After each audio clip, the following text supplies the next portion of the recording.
আমি আজকে একাত্মতা ঘোষণা করছি এই কারণে, আমি আমার সন্তানের হত্যার বিচার চাই। আমি বিচার চাই, আমি বিচার চাই। এই বিচার আপনাদের নিশ্চিত করতেই হবে। আমার সব সন্তানের কাছে আমার অনুরোধ, আপনারা আমার সন্তানের হত্যার বিচার করুন। কারণ হাদির শেষ ইচ্ছা ছিল যদি মৃত্যু হয় তবু যেন আমার মৃত্যু বিচার হয়। আমি এই বিচার চাই। ইনসাফের বাংলাদেশ চাইলে যদি মৃত্যুবরণ করতে হয়, আর কত রক্ত দিবে আমাদের সন্তানেরা? আর সহ্য করার ক্ষমতা আমাদের নাই। আমাদের সন্তানদের বাঁচতে দিন। ইনসাফের বাংলাদেশ গায়েব হোক। আমরা আর সহ্য করতে পারি না।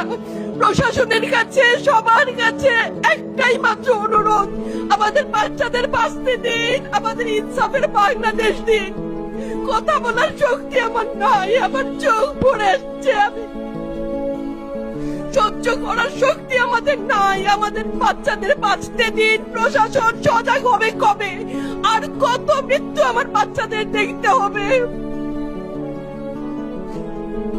আমি কথা বলতে পারছি না। আপনারা সবাই আমার বাচ্চা হাদির জন্য দোয়া করবেন, আমাদের বাচ্চাদের জন্য দোয়া করবেন, আর ইনসাফের বাংলাদেশ যেন কায়েম হয় সেজন্য দোয়া করবেন।